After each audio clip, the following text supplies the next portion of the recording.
It's an issue that's plagued the Illawarra for decades. On a Friday or Saturday night, revellers from around the region flock to the Wollongong CBD for a night on the town. What starts out as a fun-filled evening often ends in tragedy.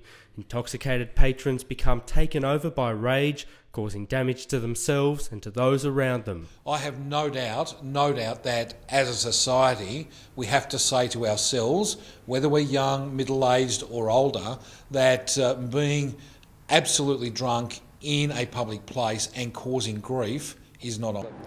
In 2008, Wollongong City Council released a late-night development control plan revealing some staggering police figures. On average, more than half of all assaults, brawls and robberies occurred in a close proximity to the major pubs and clubs, and more than a quarter of all reported incidents in the Crown Street Mall occur on a Saturday or Sunday night between the hours of 11 p.m. and 5 a.m. The DCP highlighted a need for a more effective approach to the responsible service of alcohol in particular venues. The individual licensee has a responsibility to set the tone in their licensed premises. They can do that by the staff they employ. They can do that by ensuring they comply with the legislation that says that they can't serve alcohol to someone who is so obviously drunk. That legislation became a whole lot tougher for the Glasshouse Tavern after its inclusion in New South Wales Premier Nathan Rees's violent pub list.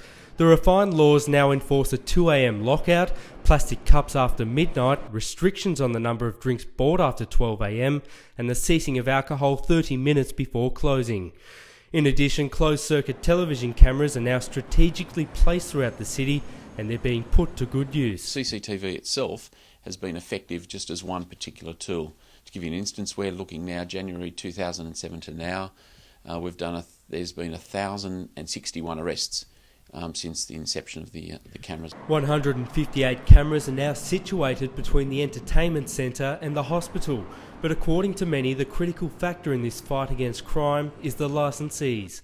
The newest proprietor to the Illawarra aims to change the culture of Wollongong nightlife by making his venue as safe as possible. 17 years working in the industry, I think Wollongong and Newcastle has had a history of problems, more so in the recent past. And we've tried to tackle that.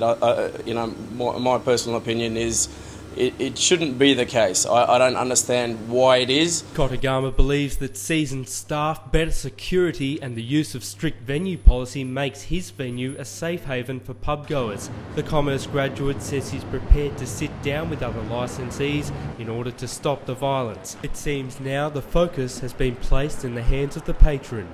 This is Sam Hall reporting for the university.